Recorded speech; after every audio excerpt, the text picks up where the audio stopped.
Hey guys, we got the Father's Day build all completed right here. It's 99% done. The only thing I gotta do next is delete some test games I put on the hard drive, and then it's ready to go. And this is the first video I have on this thing. I built this a couple weeks ago over the span of a weekend. This is my father's present for Father's Day that's coming up here in about a week and a half. So pretty soon I'm gonna have to ship this off. And it's gonna take about a week to get there because I'm pretty far away. So here, I'm gonna give you guys just a quick overview and kind of a little bit of what we did here.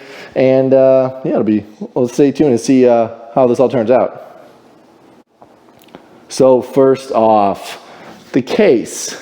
We have a LIANLI case here. Now, this thing is absolutely a lot bigger than I thought it was going to be.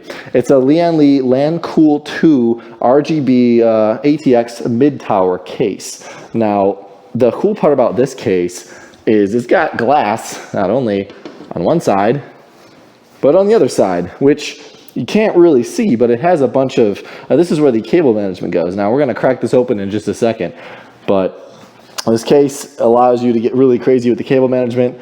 And as you can see from the front here, you can get a glance in there. I mean, it looks pretty cable managed. Now, I still have the protective, wrapping on this. I'm not taking this off. See, that's not my role. This is not my computer.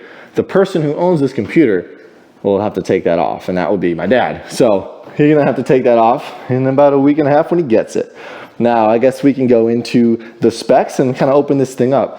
Now, the one thing I don't like, you can't actually open this side panel right from this, from right here. From how it sits, you can't open it. What you have to do is come down here and pull this down. That slaps down, and then you can grab it from underneath, and then, oh, there you go, and then it pulls out, swings out like this. Very cool. I guess this case has been around for, I think, a couple of years now, I think. Don't quote me on that. Now, this is my first video of this build that I've done here. So I'm still a little bit rusty here on the old YouTube. I haven't been in this game for quite a while, so bear with me here. But basically, yeah, so inside, let's get over some specs here, guys. We have a Core i7 10700K. Yeah, we got one.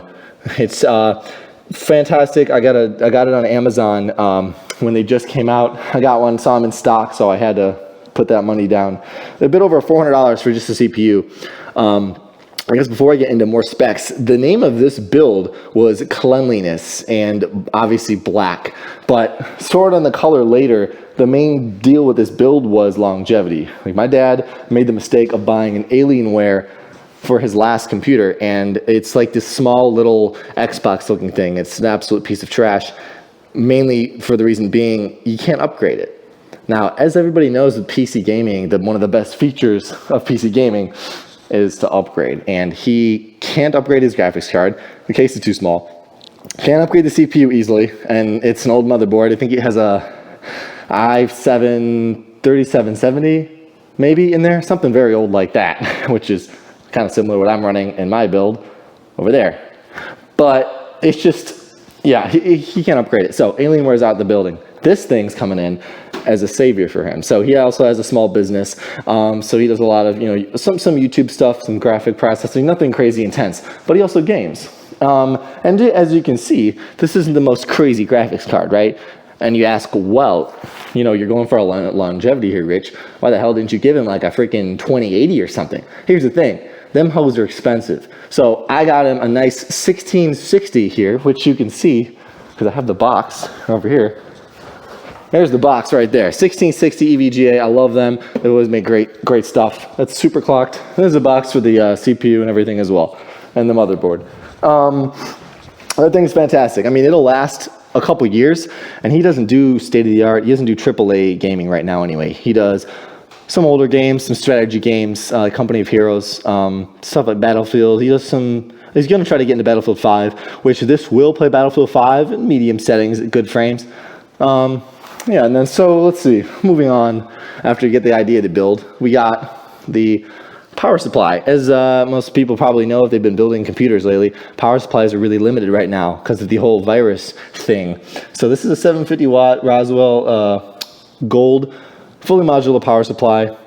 It's kind of overkill, a lot overkill for this build, especially it's just a 1660. But like I said, longevity in the future, we're going to be putting, you know, a 4000 series graphics card in here, maybe 3000, but probably 4 in the future, you know, to really crank this thing up. And this processor will be able to handle it with a bit of an overclock 5, 6, 7 years down the road. I mean, that's my timeline here to have this thing really last. Motherboard, we've got an MSI Z490 Gaming Plus.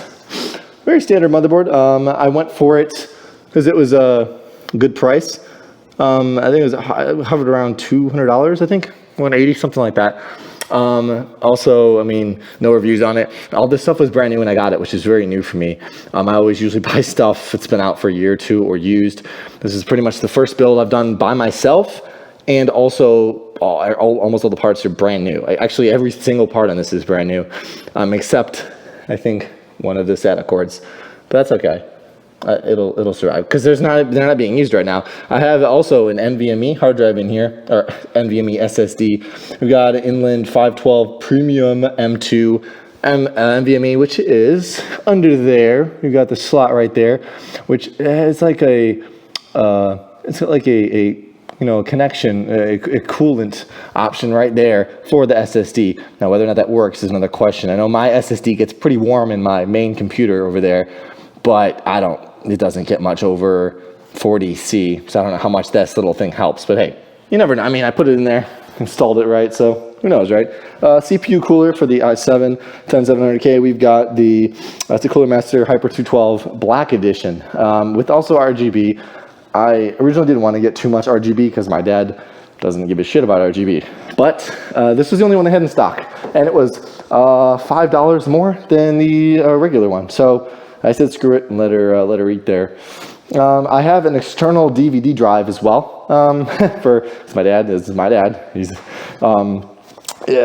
still uses DVDs and CDs when he can, which is very often, as a lot of fathers do still. Let's see, we've got a GPU, already went over that. Case, already went over that. RAM, 16 gigs, DDR4, 3200 megahertz. This is it's CORSAIR, CORSAIR Vengeance. This stuff's fantastic. I've had it, used it in my computers, great. And then SSD, and then that's basically it as far as all the components in this bad boy. I guess small thing I have about this cooler, or about the power supply, the PCI Express, or the PCI power, the 8-pin power cable, it splits. So it connects to the PSU, and it comes off, and then it actually splits into 2 separate 8-pin connectors. And it has this, if you can kind of tell, these don't come, like they combine up here at the top, and you can't separate this. Like, I guess I could technically pull this down all the way and then hide this other one behind it, but I just thought it'd be a little bit cleaner of a look if I just, you know, zip tied that and then put it down there. I still think that's a little bit extra, and I mean, I'd like to say I did a very decent job cable managing this. I mean, I've got the 24 pin over there in the corner. I've got the USB kind of hanging out. I got it real tight up there. I got these as tight as I can up there, as well as these the CPU, which also required an extra 4-pin. Fun fact. Yeah, and then there's some more cables down here. We've got RGB all over the place. The great thing is most of the RGB is controlled by the case itself. There's actually buttons up here that you can use to control it. I'll have some video playing here in the background that shows like all the actual video or video of the RGB, but you use these 2 buttons here to change the color and the mode of the RGB in the front, which comes in here and here. It's behind this. So if I take this off, I can do this without breaking anything. Okay, well, I'm gonna put this down. There we go, okay. I've got 320 millimeter Arctic Cool fans up here. Got these on Amazon. They're like 12 bucks a piece. Got a 3-pack of them. These things are fantastic.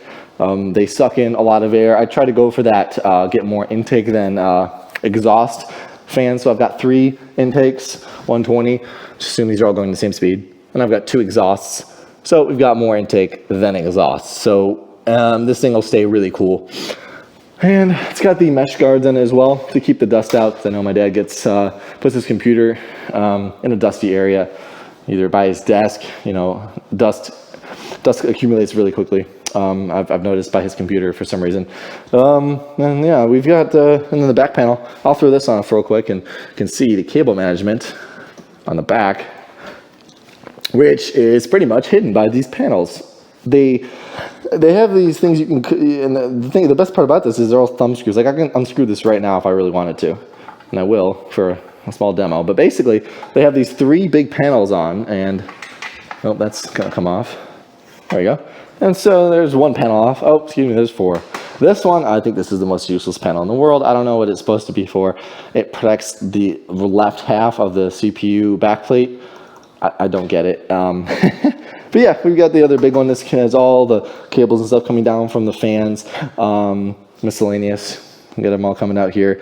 I think, cable management, aiming with this stuff on looks amazing because of the glass panel. I honestly don't think it's necessary to have this in the back. It more just adds extra weight. And if I were to get this case for myself, I would opt for that to be just a regular, just regular piece of metal. Or I would just get a different case. Obviously, I don't think it comes without that glass there. But overall, we've got the LIANLI logo on this part here. On the bottom, just pretty slick. It's actually a really heavy piece here for the front. It's got the mesh built in here. I think that tape's supposed to stay on.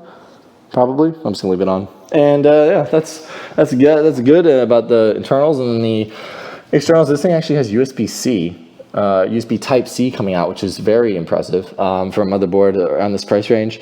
HDMI, DisplayPort, all the good stuff. 2.5 gig Ethernet, which no one will ever use that for another 5 to 6 years when 2.5 gig gets wired in people's houses. So I do not understand why that's on there.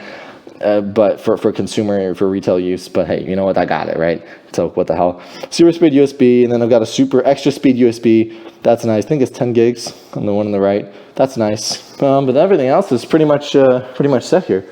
So yeah, thanks for watching. This is just a little tour of the video, and I have to wish all the dads out there a happy Father's Day coming up here soon, and I hope everybody has a great time and spend some quality time with their fathers out there. So everybody have a good one. I'll catch you on the next one. Goodbye.